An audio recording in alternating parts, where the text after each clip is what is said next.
Bueno, bueno, pues nada, bienvenidos y bienvenidas todos a la librería Malalepa y al Centro Social de la Villana de Vallecas a la presentación del libro de Jaime del Val, de Metacuerpos.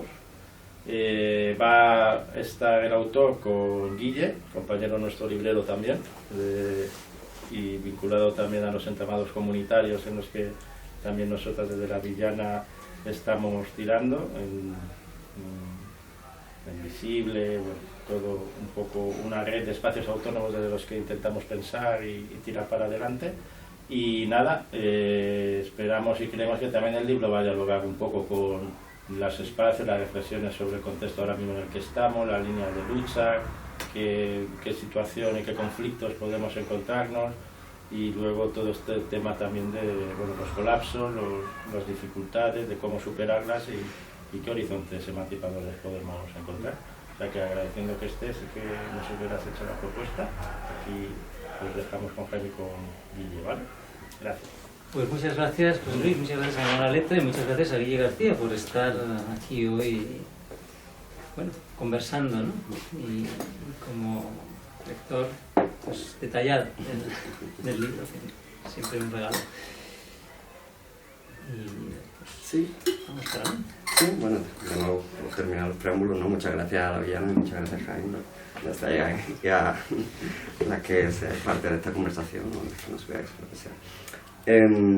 Bueno, a mí como preámbulo, aunque sí que peca un poco de curso, pero que a mí me encanta la cursilería, yo creo que nunca sobra.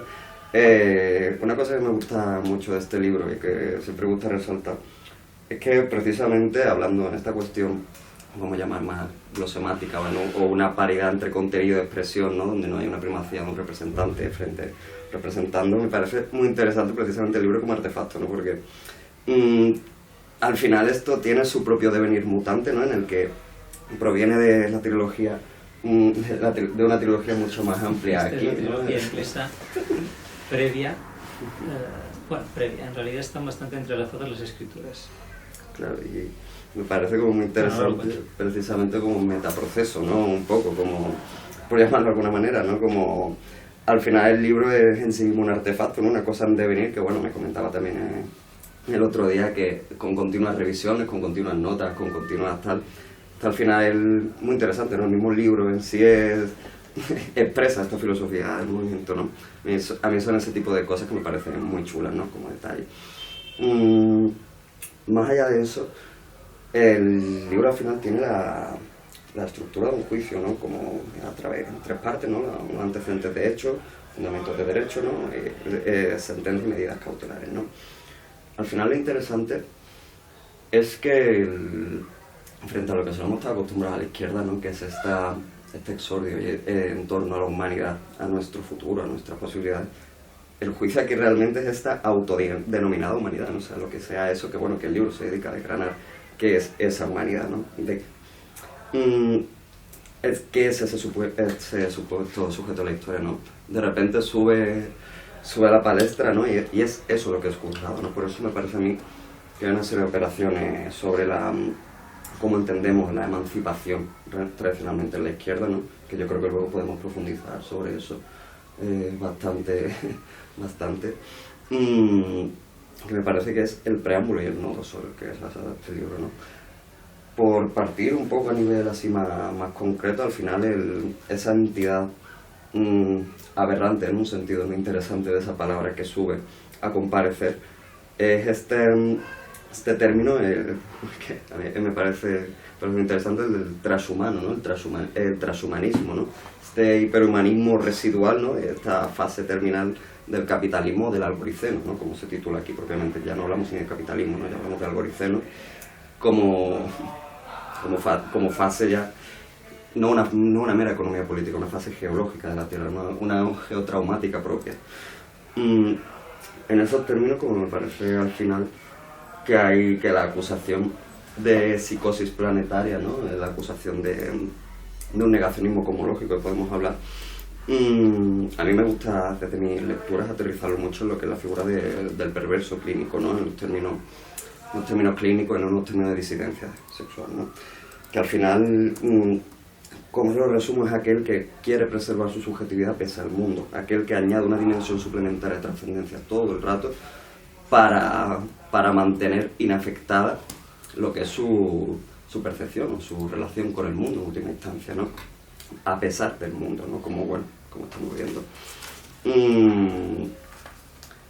Para mí, bueno, y antes de darte pie a que desarrollamos esto, ya te comenté otra que me parece súper interesante cómo hay un genoma en el macroceno, ¿no? Que luego también hablaremos propiamente de macroceno y hiperceno. Como el genoma del macroceno se puede resumir mucho en esta cita del Génesis, ¿no? Que a mí me llamó mucha atención, la de crecer, multiplicar, llenar la tierra y sojuzgarla, ¿no? Como el hiperceno al final se construye y parasita toda esa narrativa. No sé, en torno a esto. Bueno, mucho sobre lo que elaborar ya. Empiezo, si quieres, por el principio, comentando un poco. Efectivamente, es un libro que tiene una historia larguísima, que resume todo mi pensamiento, por así decir, y está, como decías, en constante evolución. Se viene cociendo esta versión española desde el 21 hasta el 24, solapándose con la versión inglesa mucho más larga, de la que se supone que es un resumen, aunque es un libro por derecho propio, ¿no? Tampoco es que se limite a ser un resumen. De hecho, hay cosas que están incluso más nuevas y más desarrolladas en este, ¿no? Pero la mayor parte de cosas están mucho más desarrolladas en la trilogía inglesa, escrita en inglés, desde el 17 al 23 o así. Pero es que a su vez la trilogía inglesa era como la evolución de otra versión en español anterior, que fue evolucionando del 2012 al 2016, ¿no? Y que espero sacar ahora con 10 años de retraso este año. Entonces, bueno, es como una especie de monstruo que está en permanente evolución y que se basa a su vez pues, en un montón de otros escritos que he ido sacando desde 2002 más o menos, ¿no? Pero el título de este libro es justo, podría decirse que es mi concepto más antiguo, porque estaba ya presente en mi primer ensayo de 2002. O sea que digamos que el nodo central de este libro es como la parte más resiliente de todo lo que he ido elaborando en un mapa conceptual lleno de neologismos. Hay como 5 grandes campos, de los cuales los 5 grandes capítulos del libro serían como resumen de esos grandes campos conceptuales, pero todo es como muy entrelazado. Digamos que me resultaría muy difícil hacer libritos como los de Byung-Chul Han, que se venden mucho mejor, ¿no? Libros muy cortitos y muy como sobre temas muy acotados, ¿no? Yo pues tiendo justo a todo lo contrario, es como un pensamiento enjambre que está mutando constantemente, que está creando conexiones continuamente, y me gusta siempre ofrecer el campo completo en su evolución continua y que ahora continua. Voy a sacar ahora 120 páginas de extensiones de la trilogía, ¿verdad? Como que no pretendo escribir más libros, es simplemente continuando su evolución, ¿no? Porque para mí fijar un libro es una cosa muy extraña, el pensamiento está constantemente evolucionando y todavía con un ensayo corto pues vale, pues ahí queda, ¿no? Pero cuando es una cosa tan larga y cada vez que la revisas está mutando mientras la revisas, pues para mí el objeto mismo del libro es algo paradójico, ¿no? Y tiene mucho que ver en realidad con lo que el libro trata, ¿no? En realidad el libro es una tecnología que es quizá la más definitoria de la era de algoritmos y extinciones. Es el conocimiento acumulado y repetido. El libro surge en realidad con los imperios agrarios para la contabilidad, básicamente, ¿no? Entonces luego ha tenido pues, otros desarrollos colaterales, vamos a decirlo así, pero no deja de estar vinculado a un modo de conocimiento basado en acumular y repetir. Y en realidad este libro yo me lo tomo como un último libro. De hecho hay un epílogo ahí que es una especie de narrativa de ciencia ficción que se llama 2100 Mundo Metahumano, donde digamos mi alternativa a lo que han propuesto gente como Ursula Le Guin o la misma Donna Haraway en el libro de Churruceno, donde también hace su pequeña floritura narrativa, ¿no? Imaginar un futuro pero de una manera poco distinta, como se suele imaginar, porque creo que las imaginaciones suelen estar muy plagadas de un supremacismo humano no encubierto, no reconocido, que es lo que también acuso y denuncio, de hecho, no me limito a señalarlo, respecto a la casi totalidad de activismos ecosociales, que conozco creo bastante bien, porque estoy bastante implicada en muchos de ellos, y también de la intelectualidad crítica en general, ¿no? Entonces, el libro es una gran acusación, por eso esa estructura performática de juicio, ¿no? Es decir, eso ha sido añadido casi de última hora.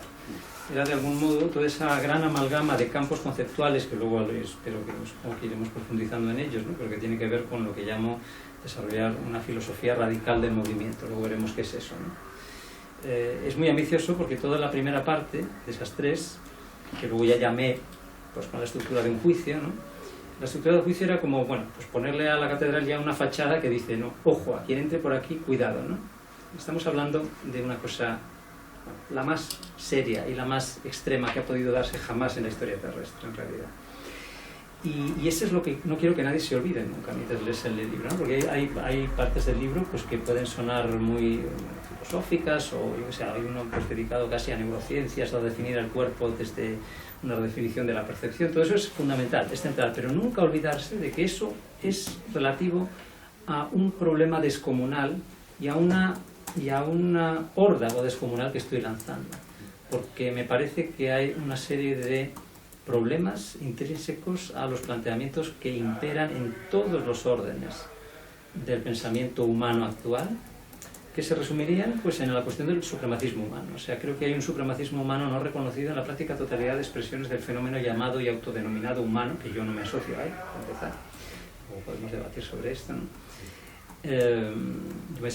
Igual que me desidentifico del género binario, me desidentifico del concepto de humano. Y esto por motivos que elabora en el libro a fondo, sobre todo en la versión inglesa, ¿no? Pero, bueno, en gran medida pues por ese supremacismo, ¿no? Y bueno, volviendo al tema del libro, su estructura, ¿no? Claro, un libro pues tiende a fijar, ¿no? A fijar el conocimiento. Yo en la parte final del libro, que es la parte más pragmática, esa de las medidas cautelares y la sentencia, digamos que si la primera parte es la crítica, la segunda parte es nuevos conceptos, la tercera parte es ya la pragmática, las políticas y la estética, las técnicas vitales, ¿no? Que ya van mucho más allá de lo que se puede en realidad ni siquiera describir en un libro. Por eso en el libro hay cosas que pueden sonar muy abstractas, pero que para mí nunca lo son, porque yo las vinculo siempre a toda una serie de prácticas experienciales que yo desarrollo también en mi trabajo artístico. En las técnicas somáticas yo desarrollo técnicas de movimiento, de percepción, ¿no? O sea, y que describo en el libro también, ¿no?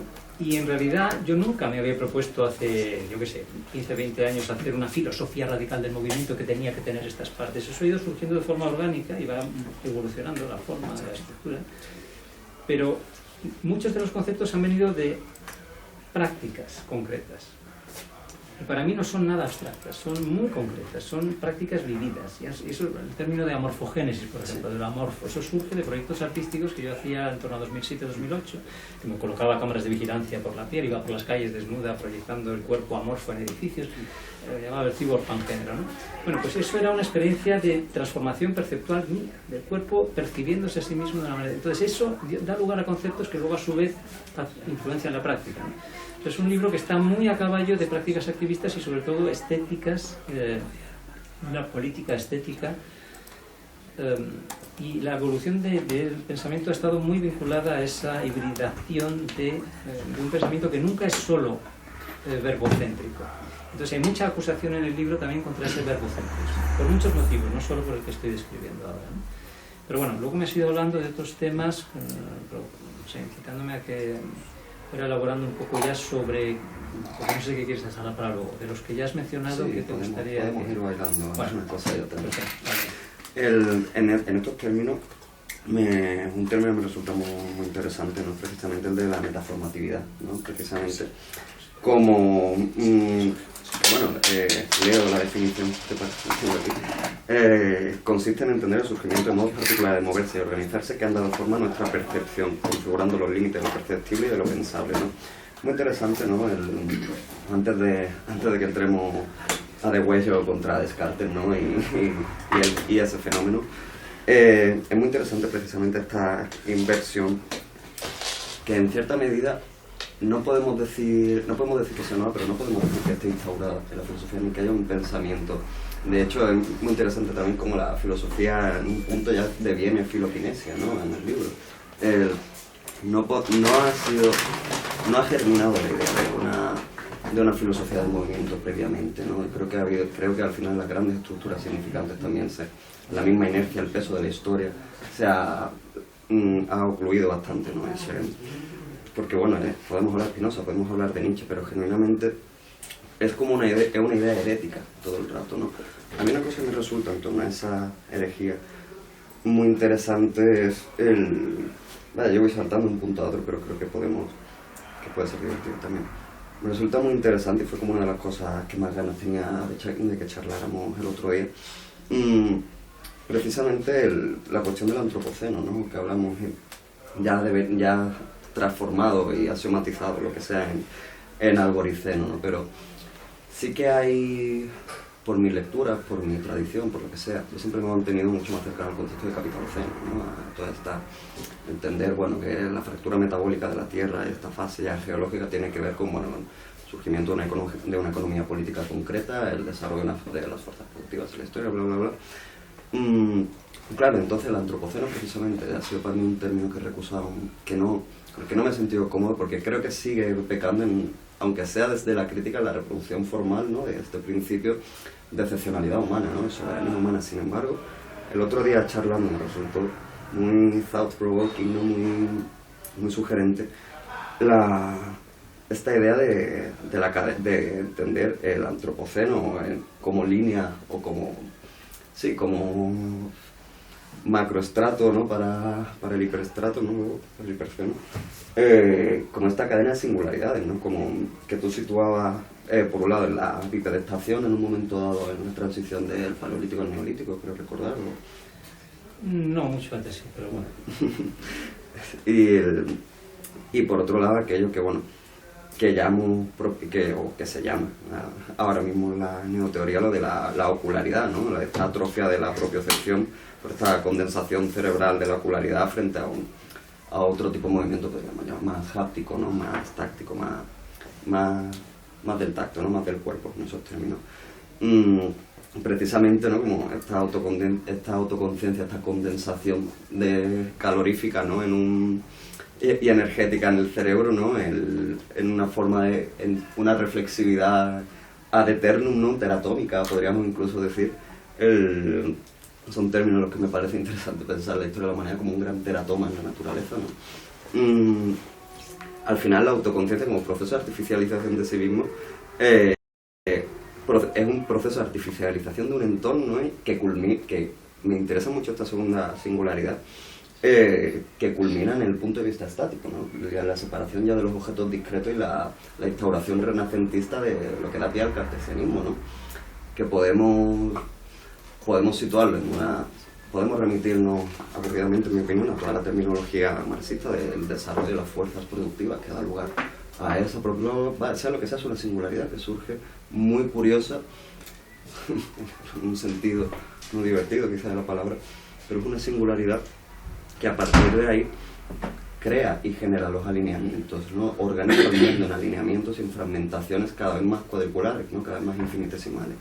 A mí me gusta también situar que creo que no es, ya charlamos el otro día, no había una gran divergencia con esto, ¿no? Para mí la singularidad del capitaloceno propiamente, ¿no?, como es este desarrollo de esta exosemiótica, ¿no?, de antropoide, que al final lo que vehicula en un momento dado es la conjunción de dos flujos que han existido previamente en la historia, ¿no?, que es el de el trabajador abstracto, bueno, como fueron los esclavos, y la moneda abstracta, ¿no?, como fueron los bancos en Roma. Son dos flujos que ya existieron, pero que hasta que no entran en conjunción no se produce esta singularidad que es el capitalismo, ¿no?, como otro paso más en esta hipertrofia de un modo perceptivo y organizativo del mundo, basado en la homogeneización, la estandarización y la fijación, y en última instancia la conjura, la variación.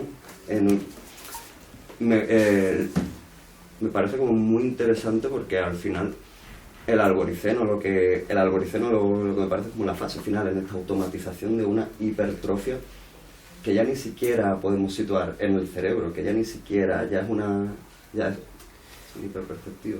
Claro, es que nunca nada está en el cerebro, todo está en las relaciones de movimiento. De eso va la filosofía del movimiento, plantea el concepto de metacuerpo, que lo que plantea el concepto de metacuerpo es que no existen realmente los entes aislados, sino que solo hay relaciones de movimiento. El mundo no es nada más que eso, ¿no? Y entonces, por eso, el cerebro es igual. El cerebro ha surgido como parte de una evolución de un cuerpo que se mueve. Y está al servicio de eso. Pues eso ha surgido esta catástrofe, ¿no?, esta civilización sedentaria, ¿no?, que crea todo tipo de problemas porque está yendo a la contra de un montón de cosas que a lo mejor luego también profundizamos más. Pero retomando el tema de la metaformatividad, yo llevo pues desde 2002 hablando de metaformatividad, y era mi particular toma de distancia porque bueno, digamos que en aquella época mi punto de partida era la teoría queer. Y entonces, bueno, la performatividad, la metaformatividad era mi respuesta a la performatividad. La performatividad del género, por ejemplo, como se da en la teoría de Judith Butler, del género performativo, pues plantea, y bueno, es una teoría, por supuesto, interesante y varia, no quiero decir que yo la haya, pero me parecía que planteaba una serie de limitaciones, porque plantea un cierto verbocentrismo, vamos a decirlo así. Es la manera en que, por ejemplo, el género se construye a través de actos de habla, actos de lenguaje, ¿no? Esto viene de la teoría performativa del lenguaje de John Langshaw Austin, que planteó pues, en los 50-60 más o menos la teoría de que hay ciertos actos de habla que producen lo que dicen. Por ejemplo, la sentencia de un juez, si no pronuncia la sentencia, no hay sentencia, ¿no? Entonces, el hecho de pronunciarla tiene un efecto productivo, crea aquello que dice, mientras que si yo digo esto es una silla, parecería que no la estoy produciendo. Sin embargo, luego resulta, ¿no? Digamos, lo que Butler viene a decir es que sí, que cada vez que, o sea, no existiría el concepto silla si no lo estuviéramos invocando una y otra vez a través de actos de habla, y lo mismo ella dice, sobre todo en su caso, de un concepto como el de género binario, ¿no? Bien, vale, todo eso está muy bien, pero, bueno, para mí el problema es más amplio y más profundo, en el sentido de que esto lo conecto directamente con el motivo por el cual yo hablo de algoriceno y no de capitaloceno, ¿no? Efectivamente, ¿cuáles son las condiciones de posibilidad del capitalismo? Para empezar, bueno, yo he tomado distancia de ese concepto, no es que, obviamente es un tema importante, es central, pero yo no suelo poner el foco en la cuestión del capitalismo, por una serie de motivos bien precisos, que está bien que desgranemos un poco, ¿no? Entonces, para empezar, yo veo el capitalismo como una fase de un problema mucho más antiguo y mucho más profundo. Entonces, focalizarse en el capitalismo corre el riesgo de ignorar ese problema mucho más profundo.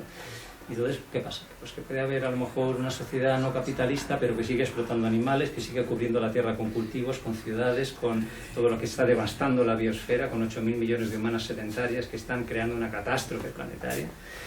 Eso a mí no me vale lo más mínimo. O sea, eso sería una falsa revolución. Entonces, centrarse en el capitalismo creo que plantea una visión muy estrecha que ignora el sustrato más profundo y más antiguo y más problemático del suprematismo humano y de nuestra expansión biosférica suicida y holocida y genocida y zoocida y ecocida. Es así de fuerte, como yo lo pienso. Y eso por un lado. Por otro lado, creo que además ha habido una proliferación del término, por ejemplo, el término anticapitalismo, pues que está en boca de todo el mundo, ¿no? Entonces, esa proliferación creo que lo ha vaciado un poco de significado, porque no se suele problematizar ya qué significa esto, qué realmente que estamos hablando, ¿no? Es un tipo de proliferación que tiende a ser problemático. Pero sobre todo, a mí lo que me falta ahí es cuál es el sustrato ontológico, vamos a decirlo en términos filosóficos, es decir, cuál es la condición misma de posibilidad de algo como el capitalismo y las otras expresiones que ha tenido ese otro problema más amplio que luego veremos, ¿no? Que podría ser, pues bueno, digamos, las civilizaciones de la explotación sistémica, que están basadas en la fragmentación de la biosfera, en la acumulación homogénea, ¿no? Eso luego veremos que es la antítesis de cómo funciona la vida. La vida funciona en términos de redes simbióticas y de proliferación de diversidad.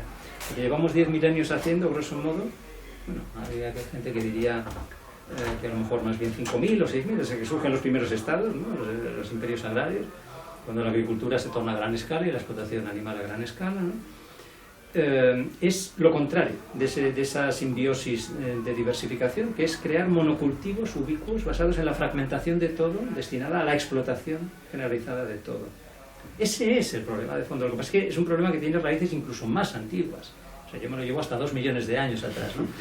Porque sería, yo creo, la exosomatización técnica, o sea, la manera en que fuimos desde hace más de 2 millones de años, pero de forma gradual y luego exponencial, externalizándonos en técnicas agresivas que fueron modificando de forma cada vez más agresiva el entorno, creando luego ya las primeras extinciones masivas con caza en el Paleolítico.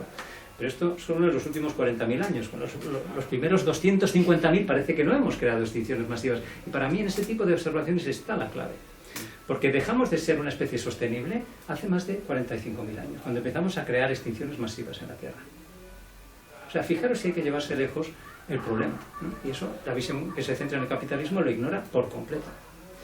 Entonces, pero no solo, si nos vamos ya a la modernidad, al capitalismo tal cual se suele analizar, a la sociedad industrial, ¿qué es lo que ha sido la condición de posibilidad de esa abstracción generalizada y absoluta de relaciones? Pues para mí yo lo analizo rigurosamente desde la perspectiva de eso que llamo filosofía radical del movimiento. O sea, esa filosofía que considera que en el mundo no hay nada más que relaciones de movimiento, y que hay que además, ¿cómo decir?, limpiar, ¿cómo decir?, porque hemos heredado una comprensión del movimiento totalmente equivocada, que es la de Descartes y Newton, y luego la de Aristóteles, ¿no? O sea, justamente hemos heredado la comprensión falsa del movimiento, heredera de las sociedades que han intentado determinar el movimiento, reducir el movimiento, alinear el movimiento, fragmentar el movimiento. Entonces, una de las tareas de la filosofía del movimiento, radical del movimiento, es deshacer por completo, hasta la última de las categorías que hemos heredado, de todo, pero en general del movimiento. Lo que es que para mí no hay más que movimiento, entonces todas las categorías tienen que ser desmontadas. Por ejemplo, la ficción del espacio, del ser, de la forma, todas esas categorías heredadas que han sido categorías que han servido para determinar el movimiento y para crear en consecuencia este colapso planetario a base de determinar movimientos en la biosfera, hay que desmantelarlas por completo. Y eso es la primera parte del libro, ese estado, ¿cómo era? Antecedentes, de hecho, ¿no? Luego ya está el reto de crear conceptos completamente distintos, pero tampoco eso es suficiente. Lo más importante es la tercera parte, que es otras prácticas que no pasan por un pensamiento verbal, ni siquiera. O sea, reivindicar un tipo de conocimiento encarnado, de pensamiento del cuerpo, que ya no se reduce. Porque la hipertrofia del cerebro, la hipertrofia de enculturación, la hipertrofia de técnica, la hipertrofia de verbalidad, creo que son justamente las cosas que nos llevan al abismo. Todas aquellas cosas que se han considerado, bueno, ahora ya la ciencia sabe que no son únicas del ser humano. Ninguna de las cosas que se consideraban excepcionales del ser humano son excepcionales. Lo que es excepcional es el grado y el modo. O sea, todos los animales tienen enculturación, técnica, conocimiento, sensibilidad, por supuesto, en fin, todo, lenguaje, de una cierta manera, ¿no? Lo que se ha hipertrofiado en ciertas ramas del sapiens, sobre todo, porque ni siquiera en todas, ahí hay que empezar a cuestionarse ese concepto homogéneo de humanidad, que es la falacia, la archifalacia, ¿no? ¿Qué es esto de la humanidad? ¿No? Luego, si queréis, lo hablamos. Pero, bueno, hay que ver qué humanidades han creado esto, ¿no? Ha habido unas ciertas ramas dominantes del sapiens, y de esas una, ¿no? La tradición más racionalista occidental, que se ha hecho más dominante aún que las otras tradiciones dominantes. O sea, todos los imperios agrarios han creado problemas, y han creado sistemas de dominación que no encontramos en lo que ha sido esa supuesta humanidad durante la mayor parte de su historia, como comunidades nómadas de recolectoras cazadoras, que es lo que yo propongo volver a ser, pero sin cazar, como único futuro realista y deseable. Pero bueno, es que hay una diversidad infinita de posibles, ¿no? Y en realidad, si vemos ese espectro mucho más amplio, que se le suele pasar a mucha gente, ¿no? Vemos que luego ha habido una serie de evoluciones muy recientes, es que evolutivamente hablando es un abrir y cerrar de ojos, de sociedades, de entre esa multitud de sociedades nómadas que no han explotado a otras especies y que no han creado, bueno, algunas de ellas crearon extinciones masivas por caza, pero no, la mayor parte no. De esas empezaron a surgir, en algunas de ellas, los asentamientos sedentarios en el Neolítico, ¿no? Y basadas en la explotación de los otros animales y de la tierra, la apropiación de la tierra, la ocupación de la tierra, sustituyendo biodiversidad por monocultivos.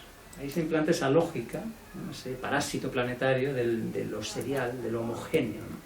De sustituir toda esa red simbiótica, ¿no? Que se expresa en las malas hierbas. Cualquier mala hierba que veis creciendo en los bordes de una plaza, eso es la expresión de la vida, que crecen todas juntas, que crecen por todas partes, que se van dispersando. Eso es, así funciona la vida. Lo que empezó a insertarse en la biosfera desde el Neolítico es una lógica contraria a eso, una lógica antivital, que es la de sustituir esa diversidad, esa red simbiótica, por monocultivos que todo lo fragmentan. Para empezar, fragmentación pues de esos muros, ¿no? Que encerraban a los animales libres para quitarles su libertad, más allá de mutilarlos y hacerle todo tipo de barbaridades. Todos esos cercamientos que hemos ido implantando en la biosfera de forma cada vez más ubicua y exponencial, evacuando la vida para crear sistemas artificiales que son solo de humanos para humanos, porque ya no puedo soportar, los evito tanto como puedo. Y sí, ¿no? ¿Cómo se fue sustituyendo por parte de algunas ramas, ¿no? De esas multitud, imaginemos, ¿no? Ese ejercicio de 300.000 años de sapiens donde ha habido infinidad de comunidades nómadas completamente distintas. La diversidad, eso lo dicen los antropólogos, ¿no? La diversidad que hay en el mundo de comunidades nómadas, las pocas que aún siguen quedando, es alucinante. Y no solo eso, sino la flexibilidad interna de la comunidad. Eso es lo más interesante. O sea, son comunidades no solo increíblemente diversas entre sí, sino que tienen una flexibilidad intrínseca dentro de la propia comunidad. Por ejemplo, las personas ni siquiera tienen como dogmas religiosos homogéneos, sino que cada persona tiene como sus creencias vagas, que son distintas del otro, ¿no? La forma de bailar en la danza colectiva, que es siempre lo más importante en esta comunidad, lo que es el centro de organización de la sociedad, eso es la danza. Eso para mí es un tema clave. O sea, como asociado a esta idea de la filosofía del movimiento, pues justamente lo que propongo es que el sustrato de las sociedades es siempre cómo nos movemos juntas. Entonces, una sociedad que ha eliminado el movimiento colectivo, realmente lo ha reducido a alineamientos mecánicos, y que todo lo basa en puntos fijos de visión a la distancia y estar intercambiando abstracciones semióticas desde esos puntos de vista fijos a la distancia, para mí es una aberración increíble. Desde la perspectiva que he ido generándome, a mí eso me resulta cada vez más extraordinariamente terrible, raro, y no es de extrañar que eso haya creado una debacle planetaria de este calibre, ¿no? Porque, si os fijáis, ahí hay un continuum, ¿no?, entre sociedades no humanas y sociedades humanas. Yo siempre pongo el tropo de la bandada de pájaros, ¿no?, que es siempre una cosa maravillosa que nos fascina, ¿no?, sobre todo con los estorninos en invierno, ¿no?, con esa danza prodigiosa que tienen, ¿no?, una cosa tan increíblemente indeterminada, tan amorfa. Pero es que las sociedades humanas nómadas pues también son algo parecido, y la danza colectiva es lo que ha sido y sigue siendo de las pocas que quedan el eje estructurador de la sociedad. Es donde se intercambian conocimientos, pero no necesariamente verbales y narrativos, cosmologías, pero eso es la experiencia colectiva de movimiento lo que lo transmite. Entonces a mí me interesa mucho todo este tema, ¿no?, de conocimientos encarnados, de recuperar formas de conocimiento, bueno, ahora con ella, que no se basan en esos puntos fijos de visión a través de los que se transmiten conocimientos imitativos.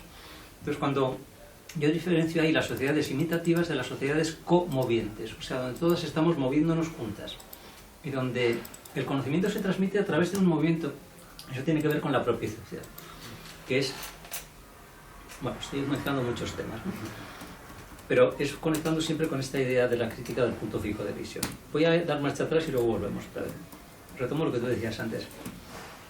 O sea, ¿cuál es la condición misma de posibilidad de algo como el capitalismo en su versión no ya precapitalista, digamos, de estas culturas de la acumulación neolítica, sino en su versión más moderna?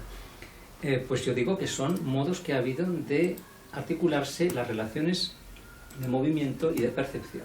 Y la más fundamental, el hito más fundamental que ha articulado nuestras relaciones actuales, de cómo nos relacionamos como cuerpos que se mueven y perciben, es un invento que se produce, más o menos, bueno, con precursores en esa época, pero en fin, en 1436, una de las fechas clave, de las que nadie habla, porque nadie habla de este tema que hablo yo, básicamente, bueno, muy poca gente, que es cuando se inventa la perspectiva lineal en Florencia, en el Renacimiento. Es León Battista Alberti, un humanista que define, basándose en experimentos de Brunelleschi, por primera vez se define de forma rigurosa en un tratado la idea de un punto fijo de visión en relación con una proyección planar de la pirámide visual. Básicamente es un punto fijo de visión en relación con un marco. Luego se inventa todo tipo de máquinas, yo siempre muestro, de hecho hay por aquí imágenes de los grabados de Durero, de esto también aquí, de máquinas perspectivicas, que Durero tiene un grabado fantástico que me gusta mostrar siempre, y es muy interesante porque es un precursor de lo que tenemos todavía hoy ante nuestros ojos. Es una máquina que se hacía para dibujar en perspectiva. Entonces el pintor, obviamente aquí tenemos todo el patriarcado, todo lo que quieras, ¿no? El pintor tiene que fijarse en relación con un punto, y hay un marco con una cuadrícula, y detrás de esa cuadrícula está el objeto, en este caso obviamente pues una modelo, ¿no? Y el dibujante puede transponer de una cuadrícula a otra. Es una visión puramente algorítmica basada en eliminar completamente el movimiento, que es la base de la vida, de la percepción y de todo, ¿no? Pues bueno, eso se elimina, solo quedan movimientos algorítmicos de los ojos y de los dedos, donde se transpone de una cuadrícula a la otra. Esta es la base de todo lo que tenemos ahora en nuestros bolsillos, en nuestros teléfonos, los PCs, en la sociedad de pantallas ubicuas, ¿no? Está basada en este paradigma visual, que es una aberración geológica radical. Esta es un intento de borrar por completo el movimiento o de reducirlo hasta tal punto que se permite crear una percepción completamente algorítmica. Este es el invento más importante del Renacimiento. trágicamente importante. El más influyente invento del Renacimiento es la perspectiva lineal, el punto fijo de visión. Entonces, desde entonces se colonizó el mundo, el punto fijo de visión coloniza el mundo, y luego, justo 200 años después, en 1636, Descartes saca su famoso dualismo, cuerpo-mente, justo 200 años después de que Alberti hubiera materializado el punto fijo de visión. Descartes ni siquiera pensó en esto, ¿no? Él no era consciente, él había asumido el punto fijo de visión de la perspectiva, igual que nosotras lo hemos asumido. Y en eso se basa la falacia ontológica del dualismo sujeto y objeto, o sujeto, bueno, mente-cuerpo. Pero bueno, luego están todos los que se extrapolan a partir de ahí, ¿no? La ficción de la mente viene justamente de esta inmovilidad que te sitúa absurdamente fuera del mundo, ¿no? Es un observador virtual que está fuera del mundo y que cuantifica el mundo porque lo ve todo a través de cuadrículas desde una posición fija. Bueno, hoy eso está multiplicado pero hasta el infinito, ¿no? De hecho, nosotros más bien ya nos hemos hecho agregadas de sistemas de computación planetaria que nos han calibarizado porque esa cuadrícula ya está en todas partes. Ahora ya, claro, la diferencia, ¿no?, de esta cuadrícula de Durero con una como esta es que esta cuadrícula está conectada con sistemas planetarios de computación donde, bueno, está registrando, eso es una bomba de sensores, tiene una media de 12 sensores que están registrándolo todo continuamente y que están, lo sepamos o no, más o menos interactuando con sistemas planetarios de computación de forma continua. Pues hay un salto importante ahí, ¿no? Pero la base primordial es que nos hemos alineado con puntos fijos de visión, que hemos empobrecido nuestra experiencia kinestésica, que ya no somos seres comodientes que se mueven juntas de forma impredecible, indeterminada, no. Llevamos milenios, porque esto tiene precursores en Grecia también, pero bueno, el Renacimiento es como la articulación definitiva del paradigma. Entonces, pensar este tipo de cosas es lo que te permite pensar las condiciones de posibilidad de fenómenos como el capitalismo. Es lo que posibilita que se hayan dado este tipo de radical abstracción de relaciones y fragmentación de relaciones. Sin esto no lo habría. Y de nuevo, sin cuestionarse esto, no hay cuestionamiento posible del capitalismo que valga. Quedarse en un cuestionamiento del capitalismo a nivel solamente de estructuras discursivas, ideológicas, sin ir al meollo de los sustratos kinestésicos y sensoriales que lo articulan, de eso va la metaformatividad, ¿no? Pensar, de dar el paso a esos sustratos de movimiento y percepción, y de cómo se articulan esos alineamientos reductores de la experiencia que permiten y que son la condición misma de posibilidad de estos mundos reductivos que hemos creado. Entonces yo ahí también, digamos que voy a la contra de la tendencia a pensar que la política solo puede hacerse desde dentro de las matrices de la dominación, que es un mantra que se viene repitiendo hasta la saciedad, haciendo unos ecos, a mi juicio, no del todo correctos, pues de Foucault, de Derrida y una serie de pensadores, ¿no? Que no se puede salir de la representación, que toda política esté vinculada a las matrices discursivas heredadas, sea moviendo... ¿no? Claro, entonces para mí eso es, desde esta perspectiva más amplia que os he dado, ¿no?, de cómo justamente este tipo de cuadrículas han creado una debacle planetaria que no tiene futuro ninguno, que es lo primero que hay que darse cuenta. Quiero decir, a quien quiera que se quiera encerrar todavía, ¿no?, en este tipo de cuadrículas, pretendiendo que la única política posible es, pues bueno, moviéndolas, ¿no?, pero asumiendo que tiene que haber cuadrículas, pues bueno, yo le digo dos cosas. Primero, ¿es que tú crees que esto tiene futuro ninguno? Porque, vamos, quien se pone a estudiar como yo hago, porque llevo 4 o 5 años centrándome en cosas como los sistemas de alimentación humana, que es la base de toda esta debacle, es justamente cómo la explotación de otros animales y de plantas y cultivos y la tierra fue creando una expansión humana delirante, un aumento demográfico brutal. Todas las miserias humanas surgen con eso, porque claro, la propiedad de animales y de otros animales y de la tierra es lo que crea la propiedad, y es lo que crea el sedentarismo, y es lo que crea las desigualdades de género, por ejemplo, porque claro, hay una descendencia, hay que asegurar la descendencia para esa propiedad, que antes no existía, y hay que además defender la propiedad, y antes tampoco había que hacer eso, no había que hacer guerras, porque no había propiedad, ¿no? De repente hay propiedad basada en los animales explotados, los otros animales explotados, luego ya además se empieza a explotar al propio animal humano a sí mismo, ¿no? Pero bueno, de entrada la explotación de los otros animales, todo eso es lo que va creando el problema monumental, con raíces anteriores, luego ya si eso volvemos, ¿no? También no surge eso de la nada, no surge de la nada, pero entonces, bueno, si queremos cuestionar ese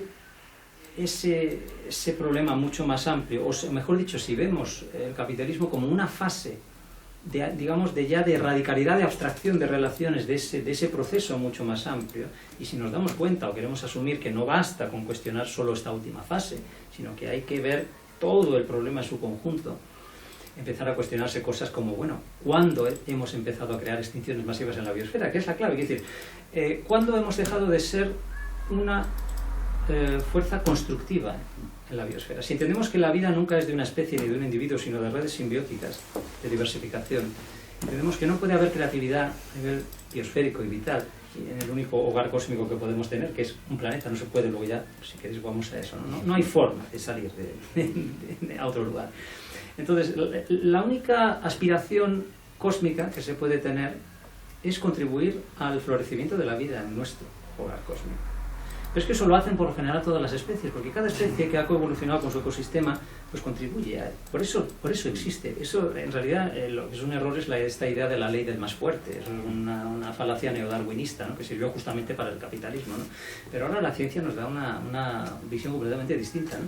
Bueno, ya Kropotkin en 1902 estaba diciendo justamente que el apoyo mutuo es mucho más importante que la lucha en la evolución. No es que no haya lucha, pero no es el factor determinante. El factor determinante son las redes simbióticas. Y luego gente como Eileen Margulis le ha dado una revolución mucho más profunda a todo eso, que bueno, no hay tiempo para meterse, pero bueno, es la espina dorsal de la evolución, cómo los organismos se van fusionando, ¿no? Eso llega a la simbiogénesis, ¿no? Y crean otros organismos, o sea, la cooperación a nivel más profundo posible. Entonces, todo va de eso. Entonces, todas las especies, por lo general, las que van siempre mutando, pero van existiendo, van proliferando, van floreciendo, porque son parte de ese florecimiento sinergético. Es un concepto que me gusta mucho de Cristian Moyano, que es un teórico del rewilding, bueno, y de la ecología, y que propone esta idea de que, bueno, de pensar los valores, ¿no?, la teoría de los valores, la axiología, de esta idea de que, bueno, solo puede haber florecimiento de una forma sinergética, ¿no?, de las formas de vida. Bueno, eso es lo que suele ocurrir, hasta que de repente ciertas ramas del Sapiens pues han empezado a hacer una cosa nunca vista en la Tierra, que va totalmente a la contra, ¿no? Nos hemos convertido en un abrir y cerrar del curso evolutivo, hemos pasado de ser una especie más, una más de las 8 millones de especies, más o menos, que contribuye al florecimiento sinergético del total de la vida, y en un abrir y cerrar del curso evolutivo nos hemos convertido en la mitad que masacra a todo el resto y se lleva a sí misma al suicidio, o sea, el fracaso evolutivo más estrepitoso de la historia de la Tierra. Jamás ha habido una cosa tan descalabrada como esta. Aquí, bueno, uso esas palabras a plena conciencia porque creo que es urgente hacer una inversión radical del supremacismo humano. La narrativa supremacista humana nos ha dicho todo lo contrario, que todo esto que venimos haciendo en los últimos milenios es la culminación de la evolución, de la inteligencia, o si acaso un paso, ¿no?, ya como el transhumanismo, ¿no?, un paso a... Cuando yo hablo de transhumano es una parodia, crítica del transhumanismo, que es la ideología que hay detrás de compañías como Google, por ejemplo, de las grandes corporaciones tecnológicas, que en realidad tienen programas de mejora tecnológica de la humanidad, con un programa, en fin, profundamente eugenésico y muy fascista. Pero bueno, no viene a ser más que, bueno, un hiperhumanismo, un humanismo que bueno, se plantea ya superar al humano, pero con una concepción muy estrecha de lo que es superar eso, ¿no? Y entonces, bueno, pues esa narrativa supremacista nos ha venido a decir pues que toda esta evolución es maravillosa, que está, y yo lo que creo es que cuando te bajas de esa... O sea, para mí esa es la base de la psicosis, ¿no? La psicosis, lo terrible de esta psicosis que estamos diciendo es que afecta a la casi totalidad de los 8.000 millones y pico ya de humanas que somos, ¿no? Porque... se salvarán algunas personas de comunidades indígenas que no necesiten ese concepto de humano para separarse del resto de lo viviente, por ejemplo, ¿no? Pero todo aquello que crea en ese concepto, y yo he estado ahí, dame parte de mi vida, y bueno, todavía participo de estos sistemas, o sea, estoy en ello, desalinearme del todo, pero no sé si llegaré. Pues, bueno... todo el que crea en ese concepto de humano participa del supremacismo humano, porque es que es un concepto que no tiene otra finalidad que crear una separación cuyo fin es la dominación sistémica y que se ha venido adornando o fundando desde Aristóteles ya, y por no decir antes, y luego ya no digamos ya con Descartes, ¿no?, que ha sido el filósofo que más daño ha hecho de todos los tiempos, ¿no? Pero, pues, por ejemplo, justamente porque me relaciona a su dualismo mente-cuerpo, pues se definió a los animales no humanos como máquinas mecánicas que no sufren, ¿no? Eso ha justificado siglos y siglos de la más radical explotación. Las macrogranjas de hoy siguen estando basadas en el presupuesto de que es que los animales aunque sabemos que no es así. Los otros animales son entes mecánicos que no tienen sintiencia, ¿no? Aunque toda la ciencia actual diga absolutamente lo contrario, pero eso es Descartes, eso es la ilustración, amigas mías. O sea, no es la Edad Media. El otro día una compañera me decía, claro, ¿por qué se trata a los animales como seres mecánicos como la Edad Media? No, es que no fue la Edad Media, fue Descartes en la ilustración quien ha creado esta catástrofe. Es la ilustración, la culminación de la catástrofe. Por eso me hace gracia cuando filósofos como Marina Vázquez hablan todavía de la ilustración radical, ¿no? Entonces, no hay ninguna ilustración que rescatar, ninguna. Y lo que me harta y me encoleriza es el supremacismo humano que se reintroduce por la puerta de atrás una y otra vez en la totalidad que yo conozco de intelectualidad supuestamente crítica de la humanidad actual. Bueno, podemos luego volver si queréis, y cualquier nombre que me digáis podemos investigarlo. Y me sorprendería no encontrar más de lo mismo porque, vamos, tengo un par de colegas que quizá pues no van en esa línea, pero vamos, el resto, por lo general, lo reintroduce. Y entonces, creo que, teniendo en cuenta que, repito, yo que me dedico también a estudiar pues eso, el colapso climático y la industria alimentaria, que es la principal causa del mismo, y no solo climático, sino de lo que llaman ahora límites planetarios, sexta extinción masiva y demás, la radicalidad de la crisis es mucho mayor de la que se tiene en consideración. Ese es el primer problema, un primer aspecto de la psicosis del supremacismo humano, es no querer reconocer la gravedad de la crisis. Otro es no querer reconocer el fundamento histórico profundo de la crisis, y el otro es, por supuesto, no querer reconocer las respuestas a la crisis, que sería dejar de existir como fuerza dominante de la biosfera, para empezar, o sea, que la humanidad vuelva a ser una más de las 8 millones de especies, es la única forma. Entonces, esa psicosis pues incluye todo eso, ¿no? Entonces, sí, aunque se hable, ¿no?, de colapso ecosocialidad, pero se ha convertido en otro significante vacío. Hasta que no lo investigas, y quien quiera que lo investigue lo puede encontrar, la información está ahí, no hay una censura todavía. Bueno, en Estados Unidos parece que sí ahora, ¿no? Pero no es que ya... está oculto a primera vista. Quien quiera estudiarlo lo puede estudiar. Pero el tsunami de desinformación y de suprematismo generalizado hace que sea imperceptible. Entonces, quien se pone a estudiarlo, bueno, es que es mucho más serio de lo que se piensa el tema. Es decir, las posibilidades de que haya una extinción real, humana, y de más de 1 millón de especies, como mínimo 2 quizá, de aquí a final de siglo o un poco más allá, es muy alta. Informes como el Planetary Solvency del año pasado de Exeter pues plantean cifras que me parecen muy realistas, de que mueran 4.000 millones de humanas en las décadas inmediatamente posteriores a 2050 y muchas más después. Es decir, esta es la cuestión de la que estamos hablando. Nos da la impresión de que estamos actuando en consecuencia, porque aquí, o sea, una de las metáforas que yo uso es que el Titanic se está hundiendo, pero la fiesta sigue. Y lo más que se hace es intentar ponerle tiritas al casco. ¿Quién está sacando los botes salvavidas? Nadie. Nadie. Todo el mundo sigue con la empresa supremacista de la humanidad, del barco, del gran Titanic de la humanidad, que por supuesto, la psicosis de supremacista quiere decir que, no sé, si somos el centro del universo, que esto es una herencia cristiana y del Génesis, Biblia, bueno, monoteísmos, ¿no? ¿Cómo vamos a desaparecer si somos el centro, el sentido del universo, ¿no? Es imposible pensar en la propia extinción. Bueno, pues así vamos a ella, ¿no? Y por eso sí, el mandato del Génesis lo planteo ahí como una de las piedras. En realidad lo escogí, ¿no?, como una forma de resumir el reverso de ese mandato, es la propuesta Veganar Queer, que es justamente el reverso de, en vez de crecer, multiplicarse, llenar la tierra y sojuzgarla, pues dejar de dominar, dejar de tener una presencia ubicua en la biosfera, dejar de multiplicarnos. Yo defiendo un antinatalismo rigurosamente democrático, anarcodemocrático, antirracista, antiespecista, anticapacitista y queer y transfeminista, pero es que no se puede eludir ese tema. Y luego veremos por qué.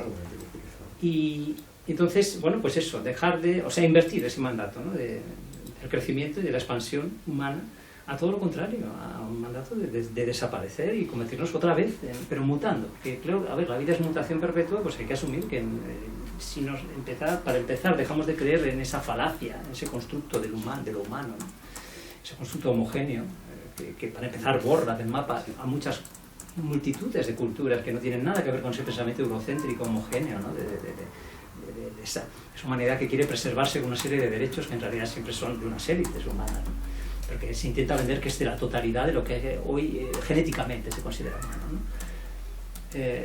Bueno, son todo conceptos supremacistas.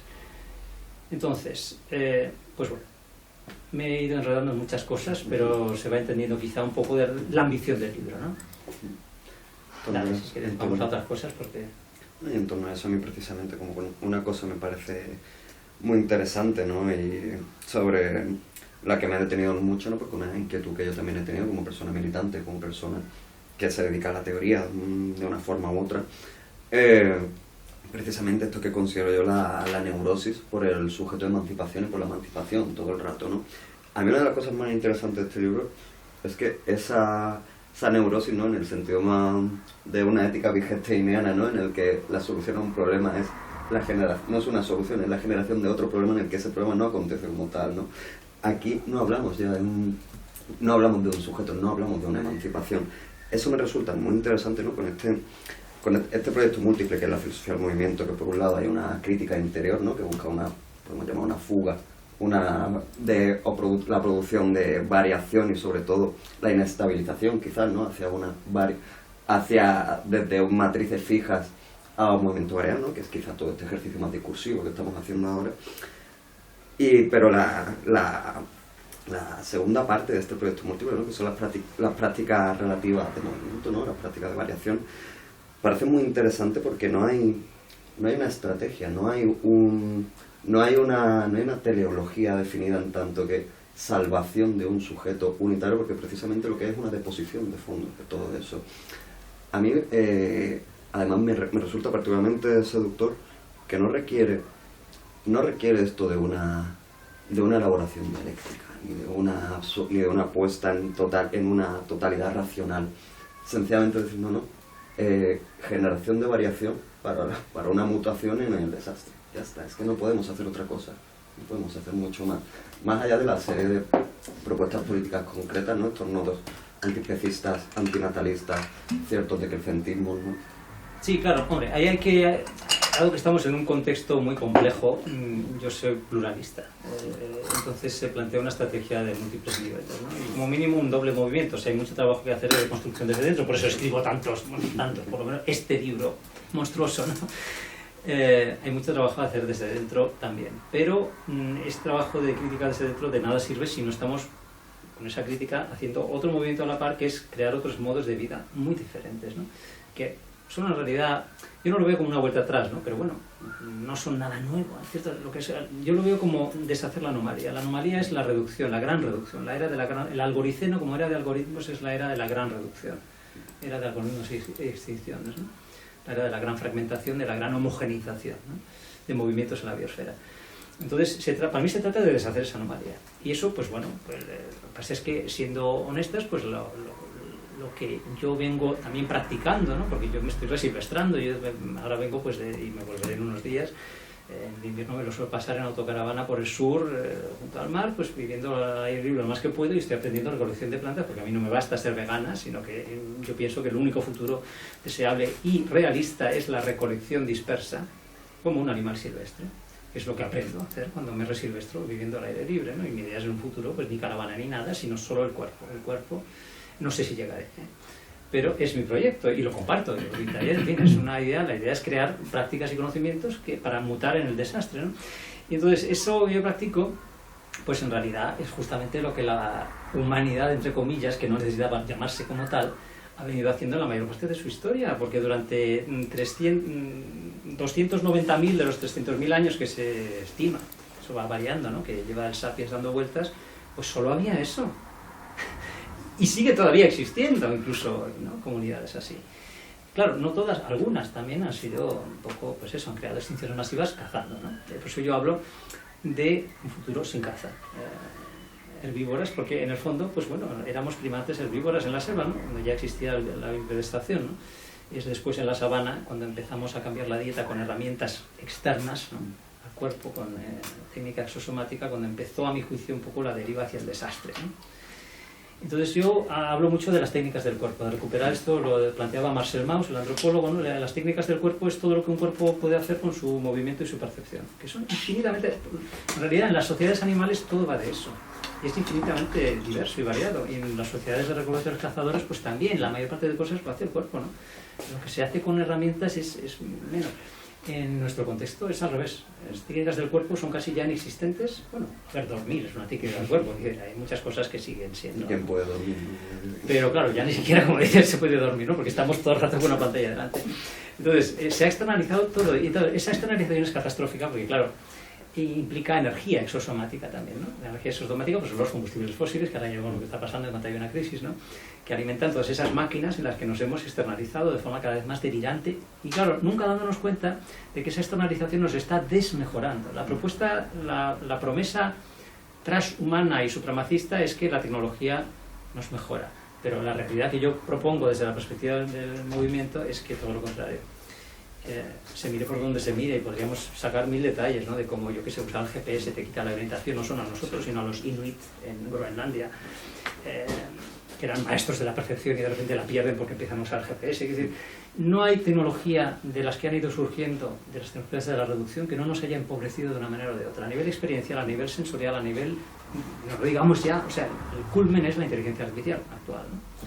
Que además de ser radicalmente insostenible a nivel ecológico y de ser la fuente de la desinformación y ya el colmo de la polarización y del fanatismo y de la alienación social, pues encima está ya acabando de liquidar las pocas capacidades que nos quedaran creativamente hablando, ¿no? Porque ya nadie escribe, todo se hace con ChatGPT, yo jamás uso esas máquinas, ¿no? Pero es que ya no, es muy difícil escapar porque todo, la inteligencia artificial está detrás de casi todo lo que vemos a nuestro alrededor.